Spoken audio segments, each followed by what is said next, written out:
it's probably the most beneficial and productive 5 minutes we've ever created in our permaculture career. The project was almost an impossibility at the outset. We were given this desolate piece of land to design, and all we could do was stick purely to the system of permaculture, water harvesting, integrated living systems, and no frills, everything just cut to the bare minimums of this is the most precise way we could do it, and we got this great result. And because of the comparison of the surrounding landscape, because of the location, which is quite interesting because it's geopolitically, geoculturally, geohistorically such a well-known part of the world,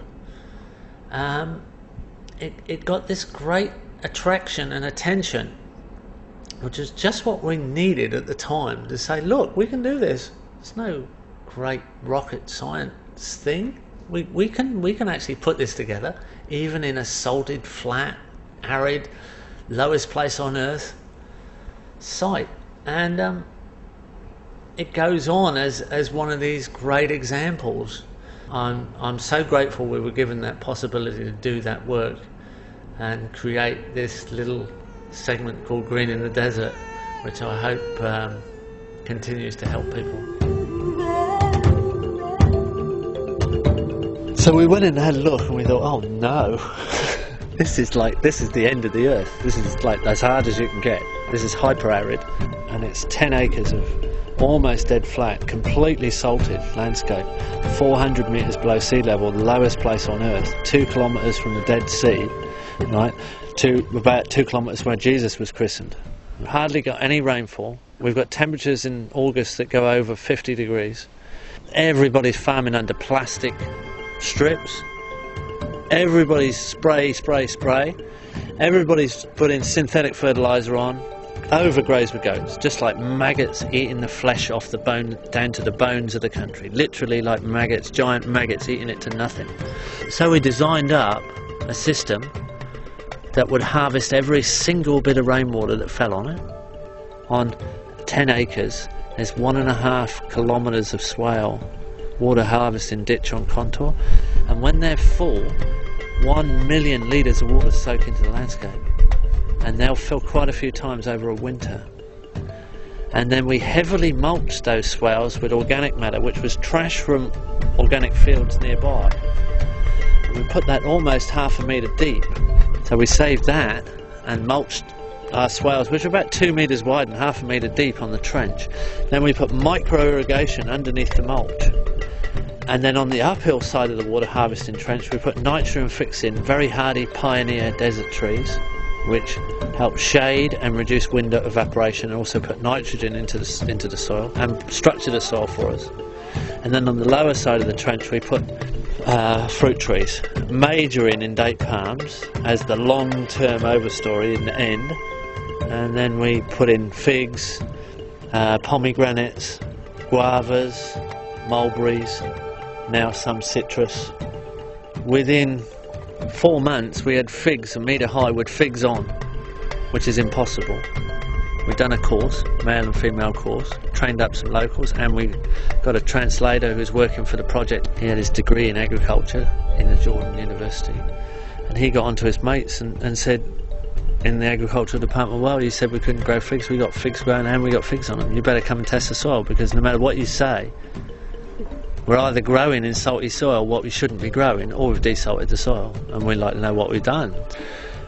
They came in and the salt levels were dropping, so they became interested. The salt levels were dropping around the swales. They said you must have washed it through. See, normally put a huge amount of water on and wash the salt through to the lower levels, which just makes the groundwater more salty. In the end, you'll salt it 20 metres deep if you keep doing that, and then it will take 1,000 years to recover. And we use only 1/5 the amount of water So the water, they thought we'd washed it all through. No, we'd used 1/5. That really got them when they realised how much water we hadn't used.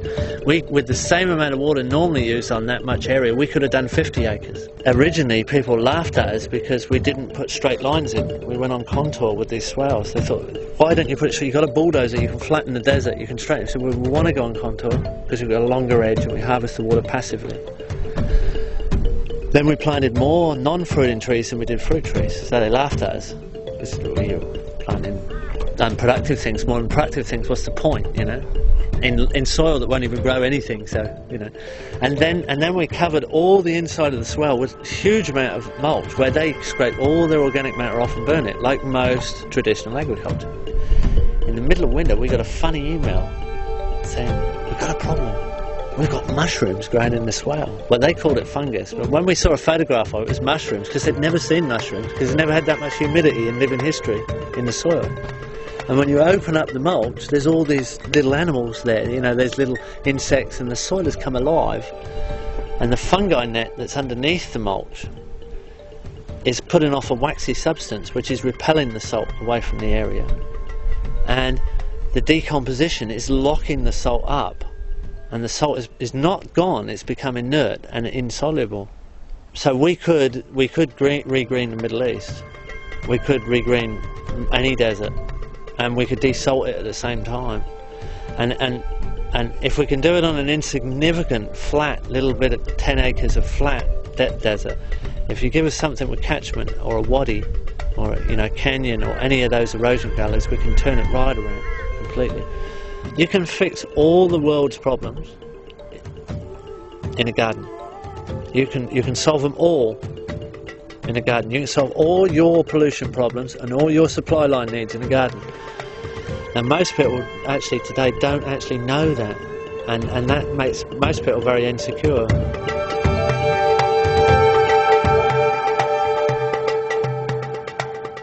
Well, like a lot of aid projects, once the funding ran out, it didn't continue to be funded. It went on to caretaker funding, because there were scenarios around aid funding. But because it's a perennial system, and because it works mainly on rainfall, the tiny bit of rainfall that you get, it's continued to develop itself. And I mean develop itself. And it's building soil.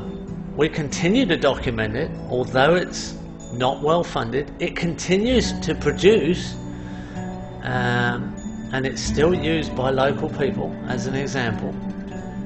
And what is really interesting for us is the depth and quality of the soil that's been created in that zone of the project, and that we have some great photographs of, and it's really worth looking at that as the ultimate result.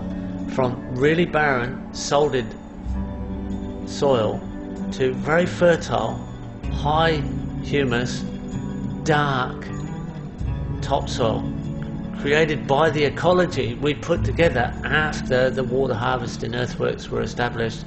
The ecology we put in place continues today to become more and more fertile all the time.